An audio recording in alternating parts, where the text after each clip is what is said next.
সম্মানিত বন্ধুগণ, হজ কাদের উপর ফরজ? বলেন।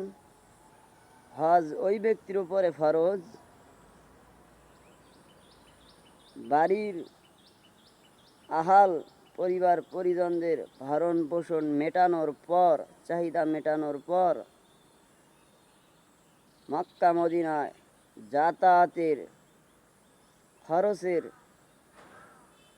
টাকা থাকে, ওই ব্যক্তির উপরে হজ করা তার উপরে ফরজ হয়ে যায়। সুবহানাল্লাহ। এই হজ ইসলামের 5টি স্তম্ভের মধ্যে একটি। কালিমা, নামাজ, রোজা, হজ, জাকাত। এই হজ এটা আল্লাহ রাব্বুল আলামিন ফরজ করে দিয়েছেন ধনী বিত্তবান অর্থশালীদের উপরে। যে ব্যক্তির উপরে হজ করা ফরজ অথচ হজ আদায় করলো না, সে মারা গেল, সে খ্রিস্টান বা ইহুদি হয়ে মারা গেল, নাউজুবিল্লাহ। এজন্য আমরা হজ করার নিয়ত করি, আল্লাহ তুমি আমাদেরকে মক্কা মদিনা যাওয়ার তৌফিক দান করো, আমিন।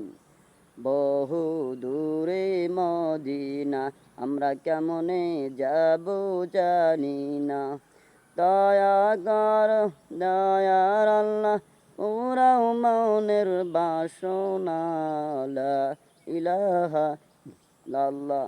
এজন্য আমাদেরকে হজে যাওয়ার প্রস্তুতি নিতে হবে, আমাদেরকে নিয়ত করা লাগবে, নিয়ত থাকতে হবে যে আমরা হজে যাব। আজ আমরা মুসলমান হজে যে যাব এই নিয়তটাও করি না। আল্লাহ যদি কবুল করে, কবুল করনেওয়ালার মালিক তো আল্লাহ।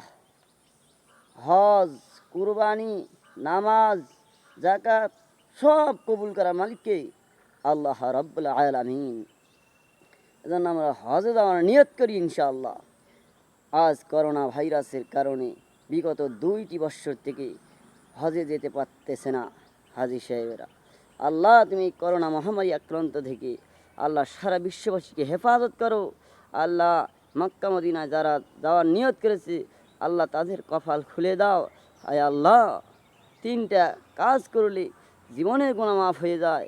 নব মুসলিম হলে হজ বাইতুল্লাহ শরীফ, মক্কা শরীফ, মদিনা শরীফ হজ করলে গুনাহ মাফ হয়ে যায়। 3য় নম্বরে আল্লাহ রাস্তায় বাহির হয়ে হিজরত করলে গুনাহ, সমস্ত গুনাহ মাফ হয়ে যায়। সুবহানাল্লাহ।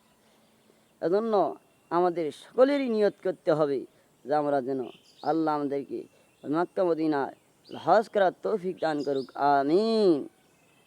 আসসালামু আলাইকুম ওয়া রাহমাতুল্লাহি ওয়া বারাকাতুহু।